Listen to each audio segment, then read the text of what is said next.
call first to thank Justice for All for today's reception, and all of us who are here today. But much more importantly than that, to thank Justice for All for their absolutely fantastic work over the course of this bill, before it and during it. I'm delighted Andy's here. And you did an absolutely brilliant job bringing people together. Carol Storer hasn't had a mention yet because Steve can't mention anyone, but Carol's done an absolutely superb job, along with many others. What isn't perhaps widely known is that for a long time now, it must be almost 2 years, we have had regular Wednesday morning meetings every 3 or 4 weeks in the Lords, with a group representing really law centres, CAB, Advice UK, all sorts of other people as well, but very regular, all the time, even before the government published the white paper, and that has been a huge help to us. And although those meetings aren't taking place at the moment, I'd like to thank all those who did bother to turn up at 8:30 on a Wednesday morning, sometimes to sit outside there in the pouring rain, to talk about these things and to help us very much in Parliament. So thank you very much to Justice for All. And also thanks, if I may, to Patrick over there, Patrick Tornsey, and John, whose surname I don't even know, from Illegal and My Legal Forum, who've done an app I was introduced to Twitter, sort of halfway through this process. And I think taken to it reasonably well.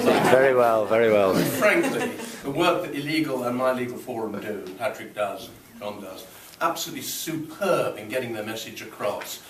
Not just the headline messages, but the detail and the real effort that goes into explaining what's happening and when it's happening. I think that's been terrific too. So thank you to everybody who's played a part.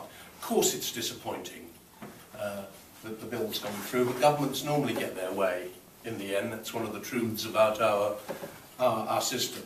I thought Andy, Kate, and I have to say it, the Labour team and the House of Commons did an absolutely fantastic job against all odds, because the whole system in the Commons seems to me now, it's the first time I've ever thought that absolutely scandalous the way in which legislation like this can go through completely unamended. Never thought that in government, did you?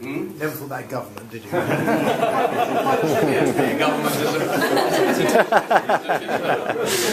my trip to Siberia taught me a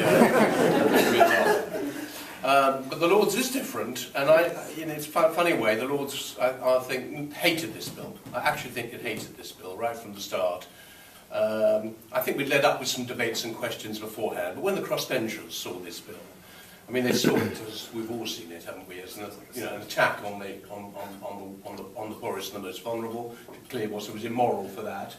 It was actually outrageously unconstitutional because of its attack on access to justice for our citizens at the same time as Russian billionaires were litigating, as it were, enjoyably in the High Court. And also it was completely financially absurd as well, the idea that cutting off legal aid for a bit of legal help would somehow save the state money in the long run was just laughable. And I think loads of people in the Lords actually realised that. Crossbenchers acted by voting with us and we with them. I think there were a lot of Lib Dems actually who didn't have the courage of their convictions because they couldn't possibly have supported the principles behind the bill.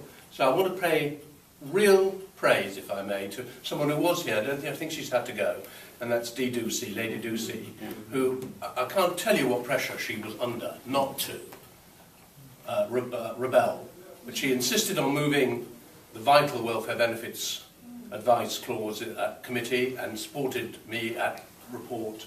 She couldn't have done so better, it seems to me, and she comes out of this incredibly well, and there are all kinds of other people too, but I wanted to pay a special compliment to her. And now we're in this new position. It's very sad, but we have to face it, and I think Steve's absolutely right in what he said, that we're in a new position now. And it strikes me that this is the kind of time for a bit of guerrilla warfare. So one of the things I'm quite looking forward to doing from the back benches, and I would have given up my post 8 months ago, 12 months ago if it hadn't been for this bill, is just watching, hopefully alongside you, how the regulations come forward. Already there's a movement, and we will perhaps not always behave particularly well in looking carefully and discussing these negative and affirmative resolutions at great length. More important than what we do here, because in the end we'll probably lose on those, even if we annoy the government a lot, is what you do, not for profit, and those solicitors who do this work in private practice. Somehow you've got to keep going. And I know that's what Patrick has been talking about in his tweets and what all of you are talking about now. And we, I think, I can say this, will give you every support in whatever course you decide to take in order to keep going in these fallow years, in these years when everything is stacked against us.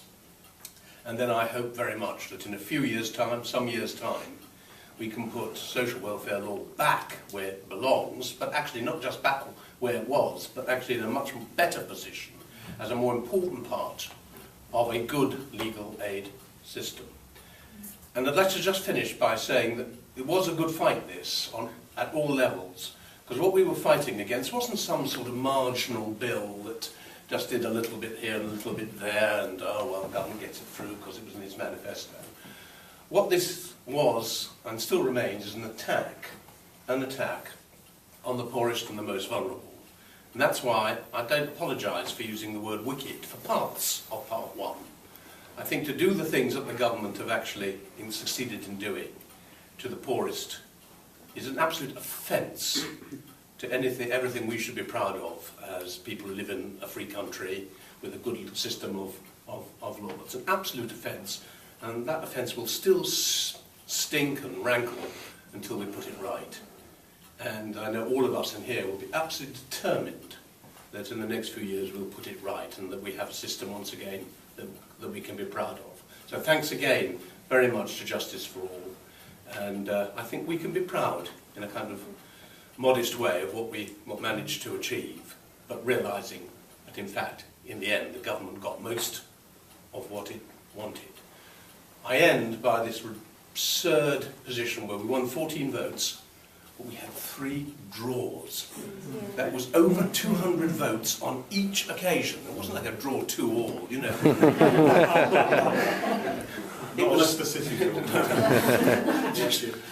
I mean, was it 238 each? Yeah. 200. I mean, the third draw on the last vote. You could, if it was in a novel, you wouldn't believe it, would you? Or on a TV drama, you wouldn't believe it. And so we lost that crucial vote on DV at the very end. Patricia Scotland had been absolutely magnificent, as she always is. And we had this draw, and of course the government wins the draw.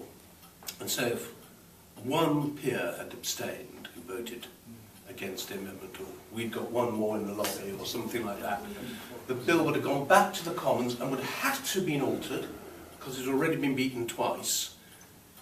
And that would have meant that it was a better bill as far as the whole issue of domestic violence was concerned, and who knows, potentially might have saved agony or lives even. So, I mean, that's how close it was.